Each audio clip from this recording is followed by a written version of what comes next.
Kia ora koutou katoa. Welcome to Business is Boring.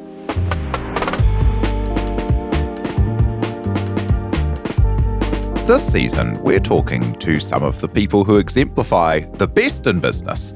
And we're joined today by Pene Barton of Crimson Global Academy and Olivia Dyet of Empathix to talk about the opportunity for more people to be leaders in business and the way both of these leaders are incorporating AI in their personal lives and work lives. Tēnā koroa, thank you very much for being here. Thank you for having us. Thank you. Hey, so first up, let's get to know you, Pene. So I watched a awesome pod that you did with Troy at We Fucking Love Startups. And there was a cool moment in it where you said that you'd wanted to be a CEO since you were 23. They snipped it out. Tell us about that. Yes, and now I look back on that podcast and why did I say that out loud? But we're here now. So there was this, key moment, and when we talk about my career journey, overall I've always had this, that's an interesting industry or problem to solve, and it just sort of bounced around between interesting sort of tides that I see occurring. And there was this moment early on in my career where I saw what the CEO was doing. I saw the influence that can have in terms of culture and scaling. And at that point, I was in a people and culture role.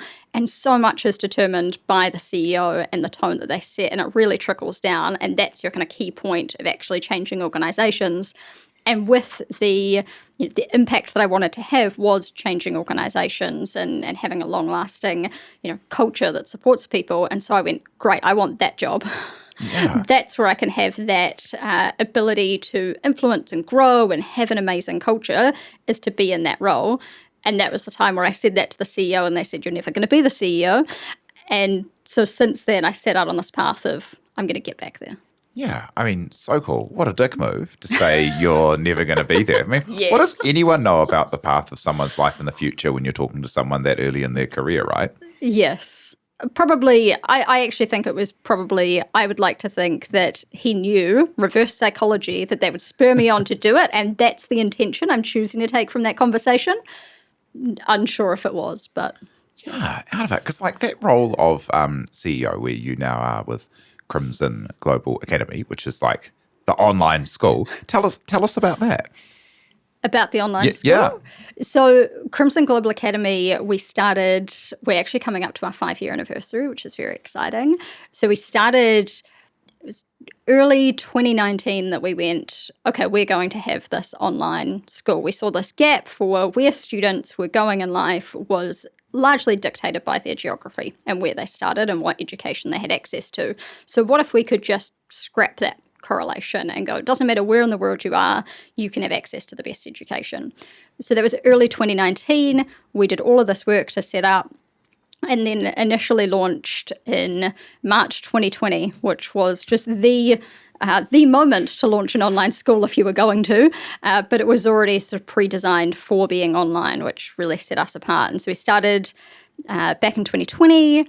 We had 20 students in our first cohort. We've now got 2,100 or a little bit over 2,100 now students joining us in live classes from more than 65 countries around the world. That's amazing. And it is such a big opportunity, right? Yeah. Like, if you think about if you have a qualification online or in person from a Harvard or a Stanford or an MIT, it means something, right? Like anywhere.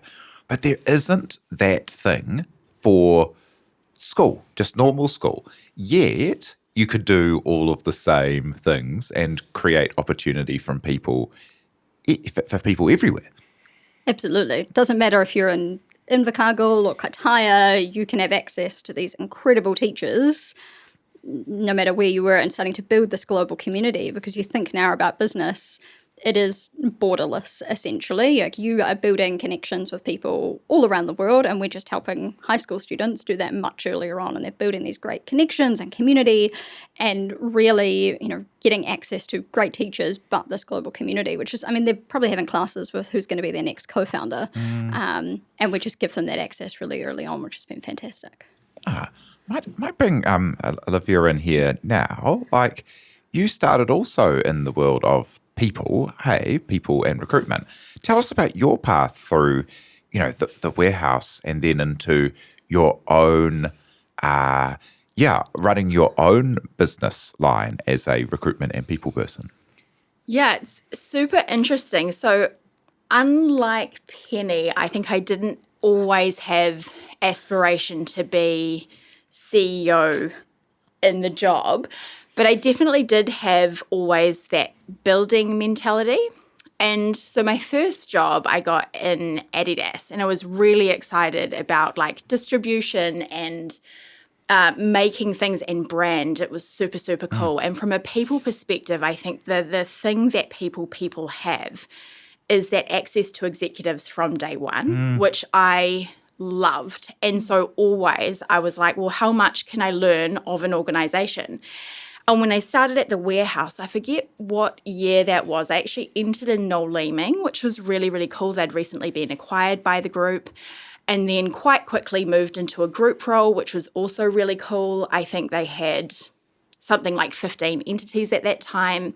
And because of my breadth in that role, I was able to not only like grow my career, but also see startups within big business, brand distribution, global things. And I thought, this is just so cool. Like at one point, we're working with kind of 5-6 CEOs, group CEO, and the richness that came from my learning and that ability to move really, really fast is what I loved. And that's where I really knew, one, that I really loved retail and I love the warehouse's story, and that really aligns to me. And then the second thing is like watching really cool people build things from ideas was what I really wanted to be doing. And throughout my career, I've seen a really big problem in the recruitment space. And I think a lot of that is unmeasurable or really hard to measure for some organizations. And so when I started working in or with technology, kind of probably more seriously about 5 years ago now, and then saw the evolution of things like AI to Gen AI, and then how we can build product around that, that's the thing I was like, this is what I really need to be doing. And so for me, it's more around like learning, building people, combined with that passion for like, I've really seen organizations that when you don't have the right team for your business, it makes it really, really hard to grow. But also from a people perspective, going to a job like I did at the warehouse, that gave such a big amount of fulfillment for me. The amount that that business gets from these types of people is huge. So yeah, that's how I got to be where I am. Yeah, and tell us, tell us briefly about what Empathix does now, and where you are with that at the moment. Yes. So in 2023, I've always had this idea bubbling away, and I pitched this idea to a company called StartMate. They're Australasia's largest accelerator. They invested in the idea, which was really awesome, and we've been growing since then. And when I pitched this idea, it was around the vacancy to interview space. And honestly, I've really struggled to articulate the value of it, but with the help of people like Simon, which has been really good, we surface the top 10% of talent to organisations. And what that means is that for organisations like Crimson Global Academy, who have really high volumes or are scaling and typically have quite a lean recruitment team, it means that we can look at both application volume but also open source data and say who might be the most aligned to get that quality that you really need. And we do that using AI. And I mean, I've seen both of your businesses up close, and they're both totally amazing. And as as leaders who've come out of the people space, I think it'd be really interesting just to dig into, like, what makes a great people person? Because there's a few kind of overlapping things, right? There can be the recruitment and people side. There can be the people and operations side, like kind of operationalizing performance and best practice and OKRs and stuff. Or there can be the really traditional view of like HR and compliance, which is kind of passive, and obviously no one calls doing that these days. But yeah, tell us a little bit about, because I think lots of people, the thing I keep coming back to is, if you haven't been lucky enough to work in a great organisation, like I have at Vend, where I met Penny, and Penny helped to set all of these things up and make them happen, is that, like, if you don't know what good looks like, you have a pretty fuzzy view of what all this is and how to do it. There's almost a fourth category I'd add in there, which is the HR party planner events role that a lot of people get shifted into, because what you see of a company's external employment brand is a lot of the fun stuff, the kind of culture confetti, as I call it. So that's we did this fun event. We are holding, drinks on a Friday afternoon. Like, a lot of people see that, and then they shift their people teams into this like event planner role. So Cupcake officer. Yes. Yeah. Because you see those little bits and you're like, okay, we just need to replicate that, cakes on a Wednesday. Yeah. And that's what we need to replicate. So they push them in there. But I think between all of those, so don't hire an HR person to be your party planner, but within all of those, and Liv, you talked about it, it's just a builder. I think a great people person can just get to the understanding of what the problem is. I mean, it's very similar to sort of product. It's like, what is the core problem here, and what are we going to build that's going to shift it forward, and not worrying too much about, there's a lot of cool stuff that happens elsewhere, but the best companies, I think, go, oh, I'll take a little bit of that, and they're never trying to replicate someone else's culture. They're trying to do something that's directly related to their people, because they have that deep understanding of the people and who they're building for and where they're going, and then just spin up actual solutions for that, and not get too tied up in a framework or compliance or, And you were saying of, like, being able to see, because I think there's a kind of a parallel to communications, which is what I was involved in. And that was really awesome, because you got to see all the things in the company, and you got to kind of like be party to and alongside a lot of the big decisions. And then you see how it turns into strategy. And that's really cool. And people's the same, right? Totally. I think, and that's the hard thing about people, is that it's not like you build a product and you go, hey, look at my amazing product. It's that your ability to influence, be involved in both strategic conversations and then turn those conversations into actionable outcomes, but also this feeling of like organic. So Penny was talking about the like cupcakes, and what I like to see are two things.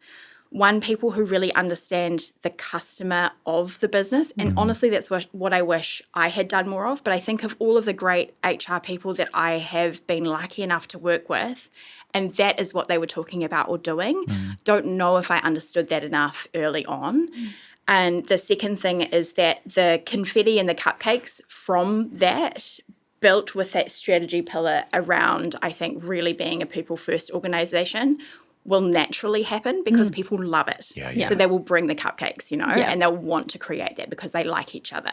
But I think the main thing that I look for and admire is people who understand the customer, because if you can understand that customer, you can understand all of the different areas of the organisation, and then be able to go strategically, how does this align, and then translate that into people outcomes.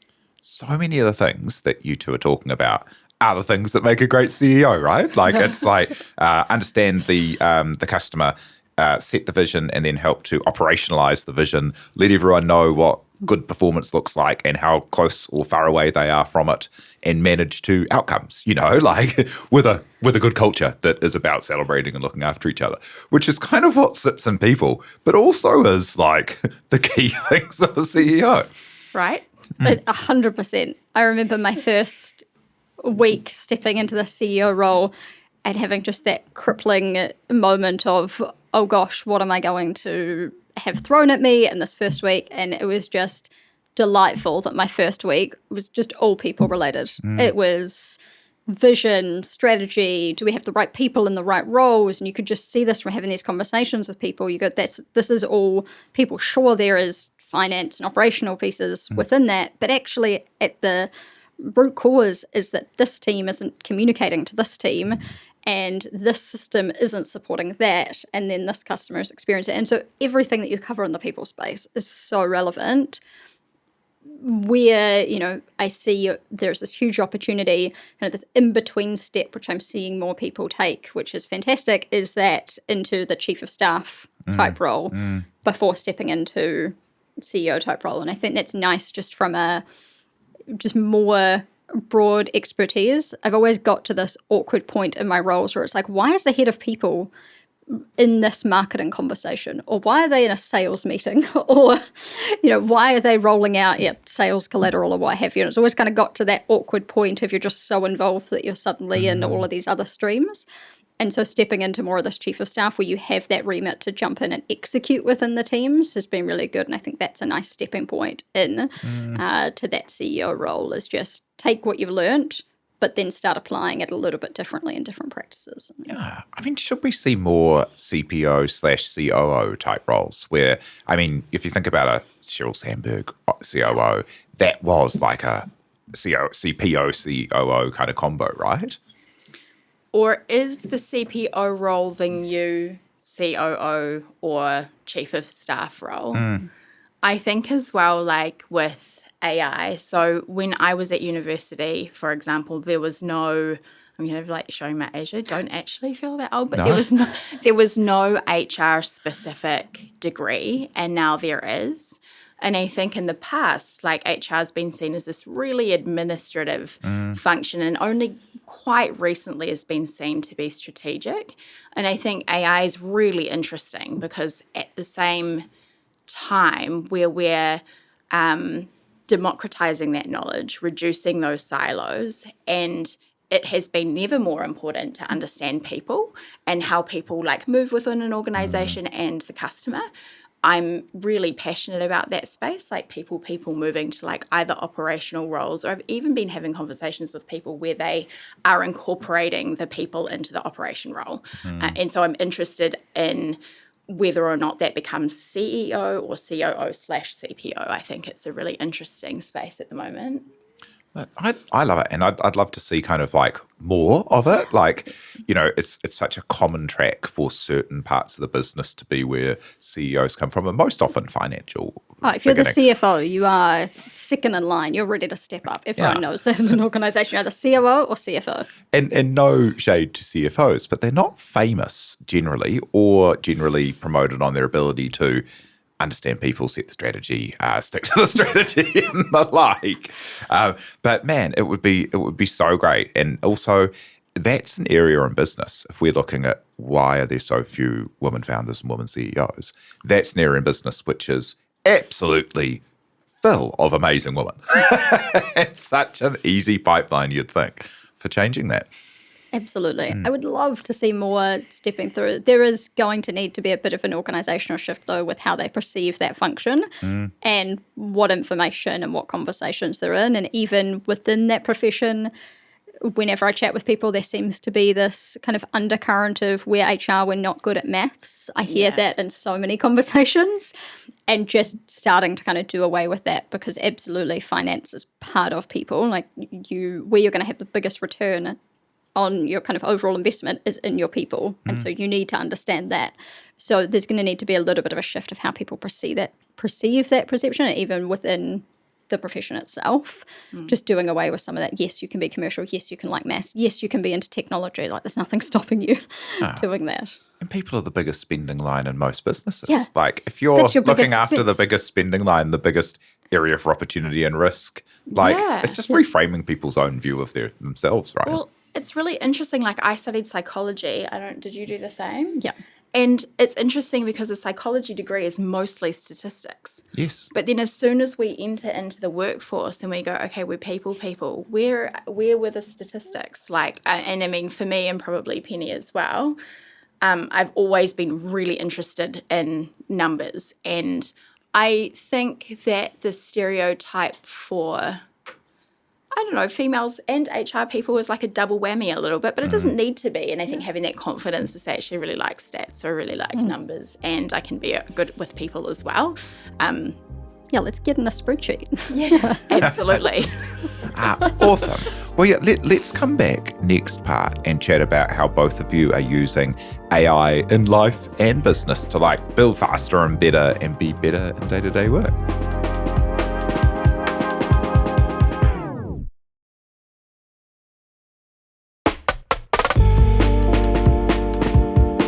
Now, hey, both of you are really good advocates and incorporators of AI in life. Tell us a little bit about how you met and were interested in this topic together.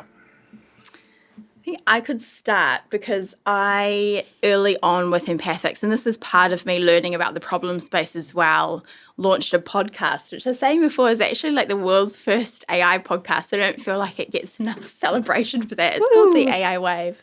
And I reached out to Penny because I'd seen her on LinkedIn and I can't remember in what context. And I thought it should be really interesting to speak to about where she thought AI in education would be going and just how generally she thought about AI.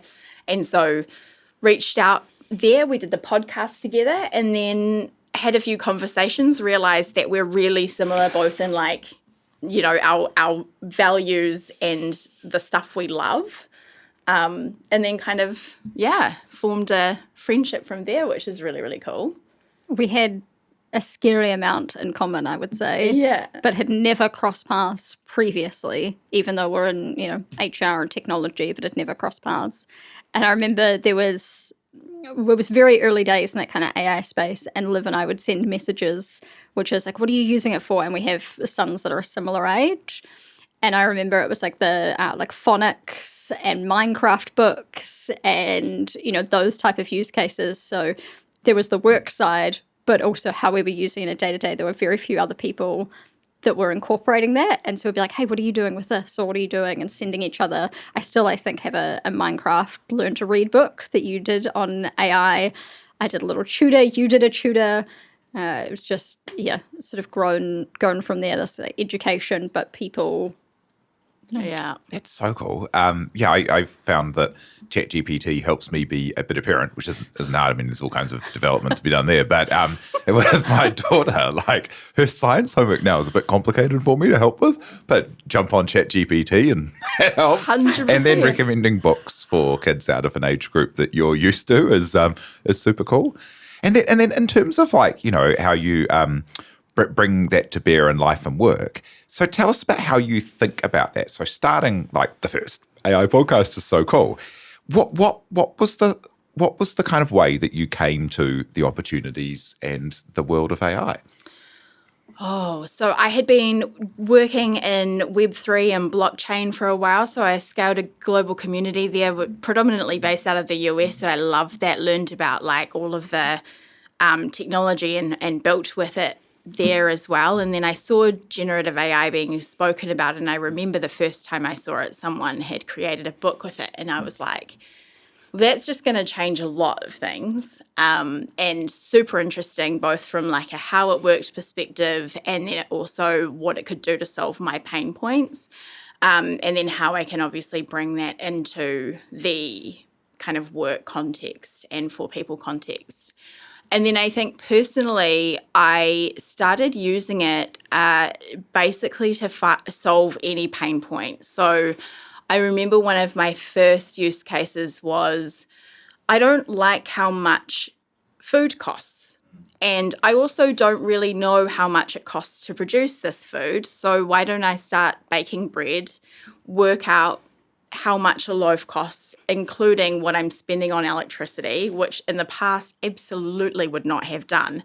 But with AI, I could do in like a second, and started sharing that with my friends on Instagram and going, like, what do you think? And everyone was like, oh, that's really, really cool. And so I think for me over the last 2 and a bit years, that has really evolved. And I build with AI to solve really painful things in quite different ways that I definitely wouldn't have either had the time or thought of by myself before.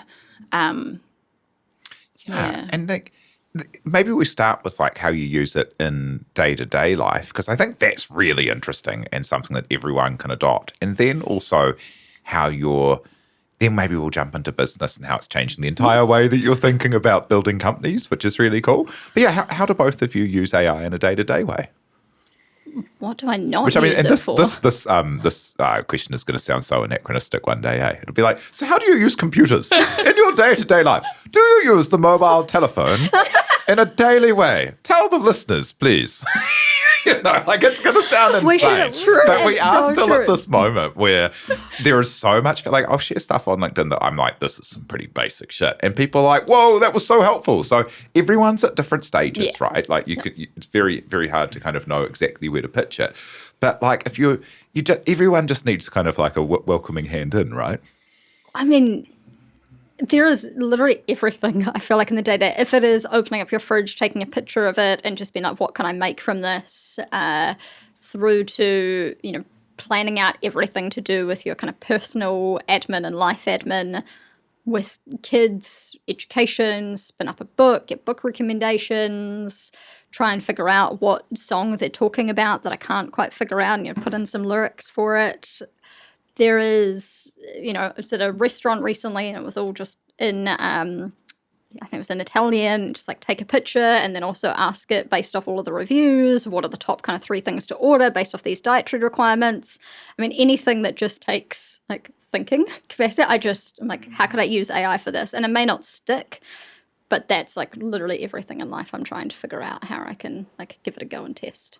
And I saw that you also have been sharing like, quite grunty a productivity stack, right? A personal productivity stack that you're constantly refining and honing and kind of open sourcing that and have found a community of other people who are doing the personal productivity stack. My fellow magpies, that was born out of, I've always been testing and trying something, and this is just like magpie. I like shiny new things, which is probably the downfall of me because I have too many things on the go at any one time. But it started... and people just kind of reach out and ask for recommendations, or do you have a product that can do that, or like what tool are you using? And then it was Liv who pushed me more to post on LinkedIn. I'm like, what am I going to talk about? I'm like, oh, well, these are things that I am every week I'm testing, and it seems to really resonate. Because part of what people are looking for as well is if you don't know what problem necessarily you're solving for because you don't know what's possible, testing some of these different things can give you an idea of what's possible, and then you continue to refine. And every new platform that I look at just kind of opens up what if I did it this way? And then you kind of look for the next version of it. But it's been great just to share my love of 1,000,001 platforms. Yeah. And what are the ones that stick for you? Because quite a few of them from just observing seem to be about helping to create kind of like more focused work patterns, and that's a challenge for everyone in the world, right? In a kind of bing, bong, bing notification age.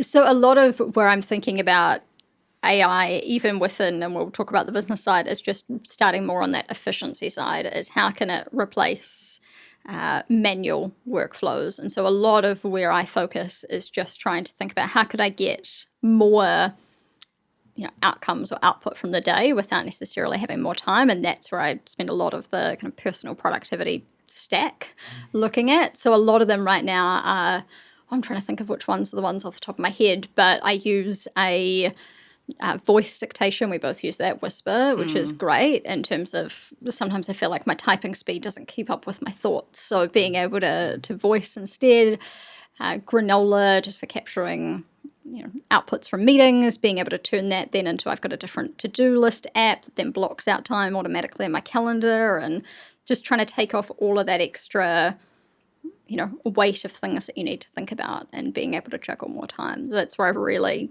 honed in on. And then there is so much cool stuff right now in the somewhat negatively talked about vibe coding space, where it just feels like we were joking at the start, we could build an app by the end of this podcast, because there is, if you have an idea now, you can execute it, you can get it to an MVP within the space of about half an hour.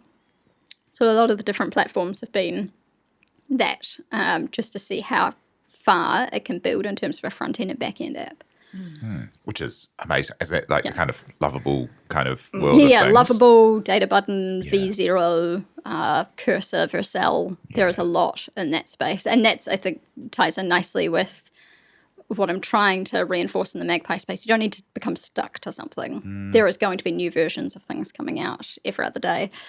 Where we've been testing one that is sticking is Liv's platform, which is Empathix, because that has solved a very clear gap for us in terms of we get a huge number of applicants and being able to sort through them because I only have one recruiter.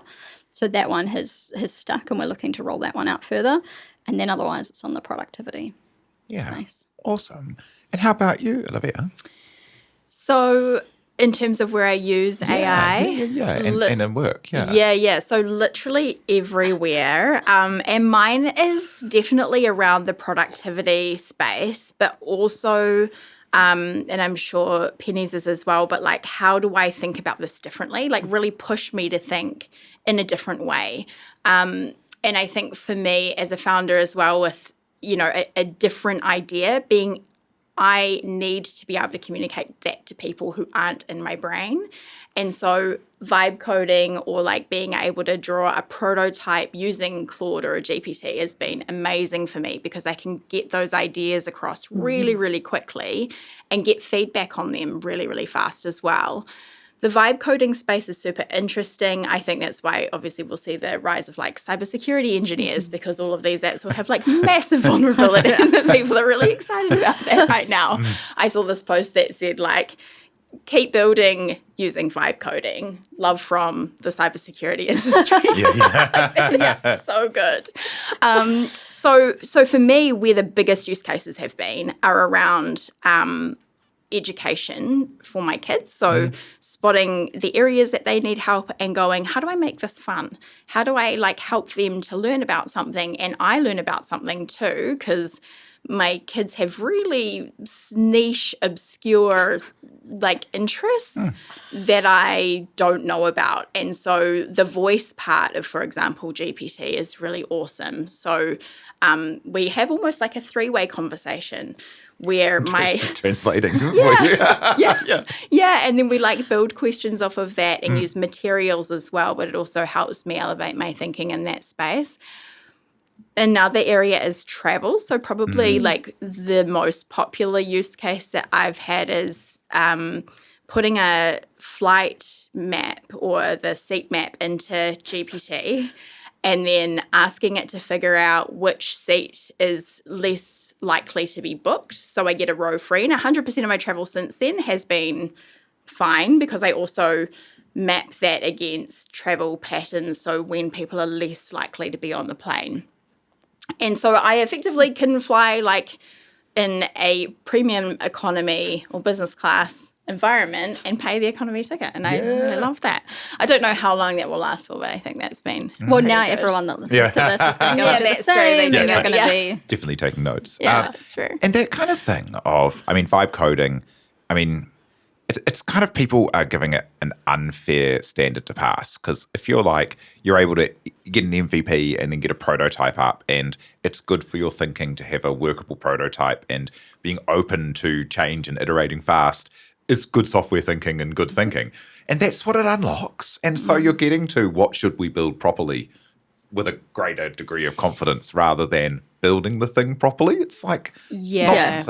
I think that's the thing that I underestimated is that when GPT came out, data scientists and computer scientists were like, am I a prompt engineer now? Like, what does my work look like?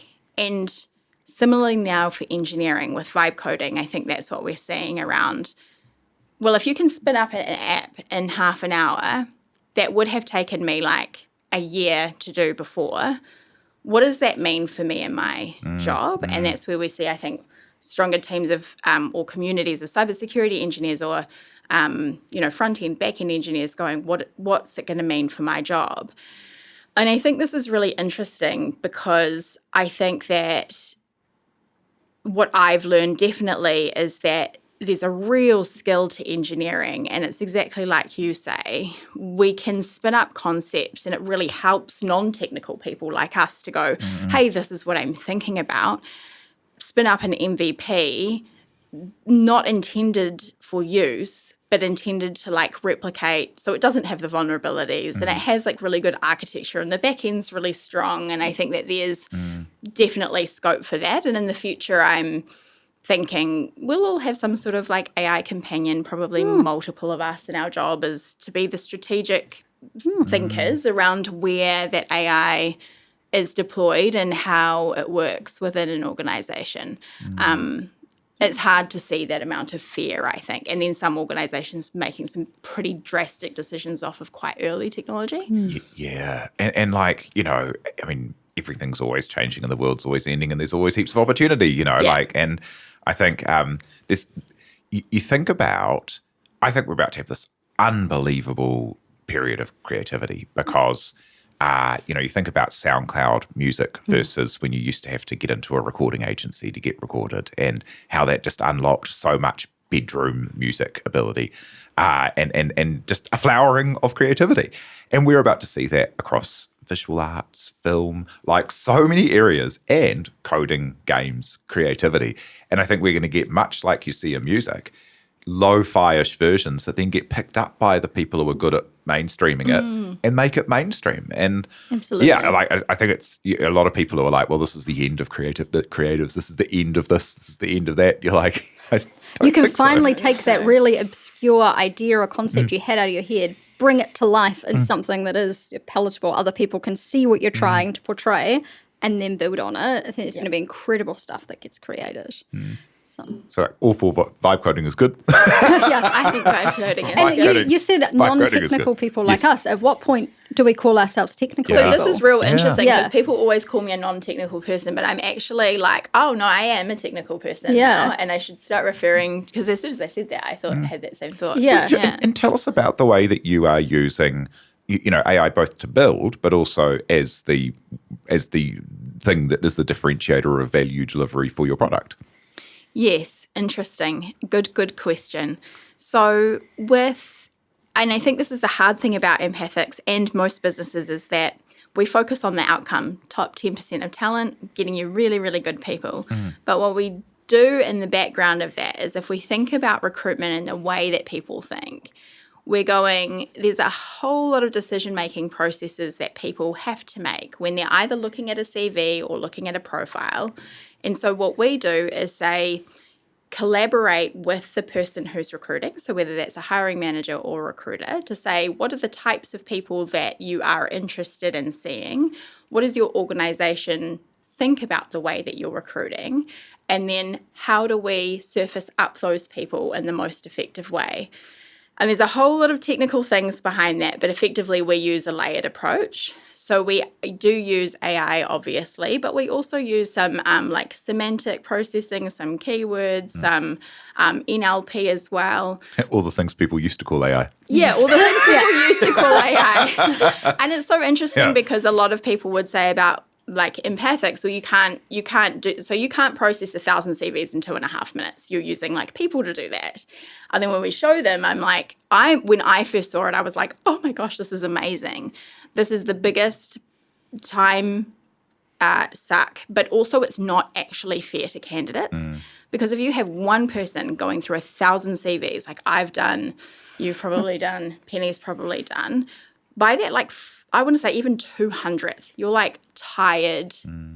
Most people will just go, oh, I can't do it anymore.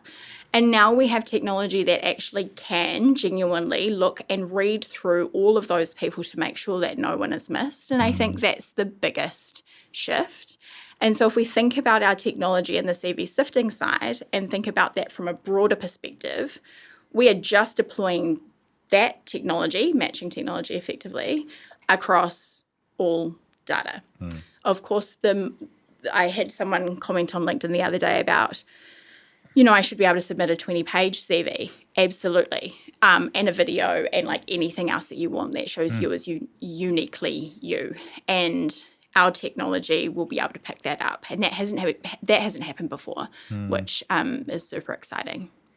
Yeah, and how about the way both of you are thinking about building companies now, right? As the old paradigm of, you just need more engineers.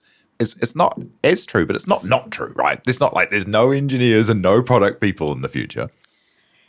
Absolutely. I was having a conversation with someone the other day on this because there is always this almost, when I speak with early stage companies, kind of a negative, oh, we're only 2 people, we're only 5 people. I'm like, that is incredible. Like that is, investors' money is going to go further. You're much faster. You can adapt. You don't have this, back in the day it was, we're going to hire 100 people this year. And I feel like everyone needed to get to 100 people, then 250, and everyone was just sort of indexing on, we need resource to do this. There's a really nice shift now to start to think about, okay, well, what is the talent we have in the organization? And then how are we essentially augmenting that talent using AI and other technologies?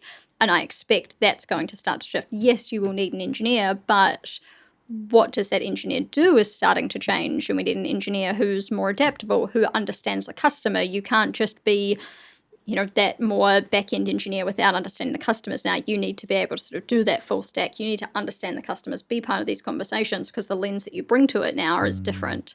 So you're still going to need people, but a much more generalist skill set and a much more sort of understanding of business and customers. And I expect you will see more of that. But I think gone are the days of scaling 100, sort of 200 people, or that's going to be the new equivalent of actually getting to kind of 500 people because of that sort of productivity multiplier that you'll start to see. And that's something we talk about often because there's something so great about small teams with technology. Like that's a pretty powerful combo to be able to ship things quickly. Yeah, I think the way that I think about it is we want to be having more time for relationships, so more time for understanding the pain points, and if we are selling, understanding the customer, and less time on the things that would have traditionally taken a really long time, like where are our customers? How do we talk to our customers? How are we following those customers up? What are the things in market from a competitive landscape that are happening? How do we get that information automatically rather than having to spend a lot of time searching for it? And where are we using people to augment what we actually really need in business, which is more people relationships? And then how do we scale that? And so for Empathix, we have had some investment from StartMate, which is amazing early on, but haven't needed more beyond that because we've been able to look at all parts of the business a lot using AI and then run a really lean team to find what we know is a really strong product to ultimately grow. So that's the way that I've always, I don't know actually if it's the way I've always thought about it, but certainly each month I think incrementally I'm like, no, I can see how the next billion-dollar company, certainly not yet, but is not far away from being very lean. And these feedback loops, right, are getting so much shorter now because if I think about the big organizations that I've been in, like at Vend with Penny, it could be that 20 of your best engineers were stuck on doing single sign-in for, a month. And you're like, what the heck? How is that hard? Or, something that sounds like it would be not that hard to incorporate, right? And these days you don't have that kind of, the plumbing between those organizations is better. The way you operate is better. The way you can move is faster. So you can use your time more productively. And then do you think there's going to be more cross-functional teams as well, where you have the engineer doing things very quickly with a product manager and not needing it to be quite so formal and slow? I think it's going to be so fast. Even we've been running kind of our mini hackathons and things like that, which traditionally would have been more of your engineering or engineering and product, and we're just bringing everyone in the organization. So peer an academic with an engineer, because the academic knows what the learning outcome is they're trying to achieve, and the engineer is going to help them build that, and just more of that rather than this sort of engineers sort of working on something. It's going to be much more cross-functional. And even now when we think about solving some of these problems, we're getting someone from marketing, we're getting someone from ops, we're getting someone from the academic side to get together and solve that. And in a lot of cases, those people from the non-technical side are bringing in MVPs or things that they've spun up or they've drawn out. And there's much more, when we loop back to your point earlier on creativity, I think we're going to get much more creative organizations because that's if all of your competitor research is done, you can, in the click of a button, understand all of these different sort of apps, what the pros and cons are. Then that team is really trying to solve, okay, well, what differentiates us? What is going to be that next breakthrough? What's going to have this outcome? So they're thinking much more creatively than they previously would have been, which would be probably more on the kind of functionality of the app rather than, do we even need an app altogether? Are things voice now, and you actually don't need to interact with an app? You know, you start thinking there as opposed to just single sign-on. It's what is the purpose of this altogether? I also think on top of that, generalist but specialist. And so people who know have a very, very narrow, maybe non-technical view of something. So if I take recruitment as an example, recruitment is really interesting because you really have to understand, I guess, the metacognition of the way that people think in terms of how they make decisions to build really good product. And before AI, I think that was really, really hard to get to go, how do you get a recruiter to work with an engineer and the engineer to build what you need to be able to make sure you deliver those quality outcomes. And if in Empathix's example, that's been really great for me to be able to communicate that really fast with our engineers, for example. So I think people have really, really specialist, narrow, and then some generalists to be able to bring that information in is really interesting and exciting. Yeah, love it. And, it's going to be such a, there's a epoch-defining change every 2 weeks at the moment. So it's just moving so fast. It's so exciting. It's a kind of final kind of thing. It'd be really cool, Penny, to hear a little bit about, where CGA is going. Because I think, I don't think people understand, how big that could be, right, as a concept. The global school, that's pretty big. It is. And the global school in this age of AI, that's one part of the excitement of CGA was watching my son learn and engage with technology and go, how is the school going to keep up with him? What he expects and how he expects to learn is very specific to him, very tailored to him, and everything's just available. And so you go, okay, well, what does the school, when he gets to intermediate or even, in a couple of years, what does that start to look like? There is this huge opportunity with, if you just kind of think about the macro education environment, there is just a rise of kind of chronic disengagement, people not enjoying school. There is just a huge amount of bullying, social anxiety, people starting to go, traditional school doesn't work for me. But there is not necessarily an alternative to that outside of homeschooling. You got traditional schooling and homeschooling, but what if there was this option in the middle that was this fully flexible? You have the academic rigor, you have the community aspects, which is always something when people are thinking about that transition, that they go, oh, what about community? You have academics, you have the community, and then you start to have this flexibility. And rather than thinking about, okay, well, how do I fit work around, I need to do school drop-off and stuff. Actually, what if we could fit schooling around life instead, and we can travel the world? They can do classes we have students who are athletes that do classes from kind of 9 through 12 and then train in the afternoons, families that are traveling the world, and then we have students that are doing some subjects very advanced, some subjects in their age level, live classes, asynchronous, one-to-one, this full mix and match. You design what your school week and school year looks like for you. And then that suddenly is anyone can join in on that and get the academic side and the learning side. And when I think about layering AI in that, is where we'll start to get that true personalization, which is always that fad in education, personalized learning.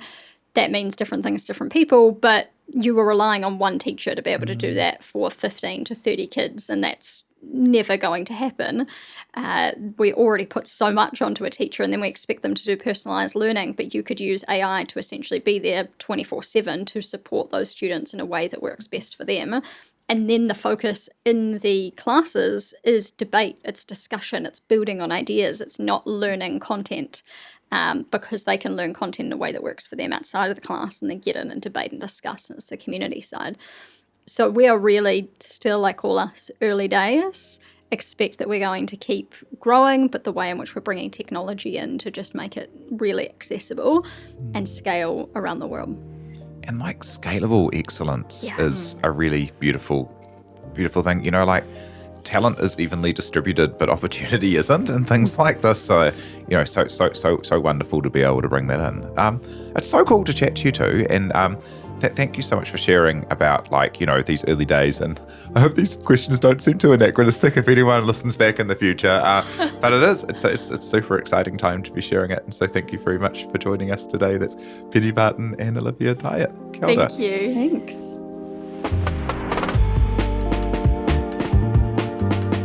Thank you so much to everyone for having us along and listening, to the people who helped make this happen, like our producer, Te Ahe Butler, and to you for having us in your ears. If you like what we do, please do rate and leave a review. It really does help. E noho rā.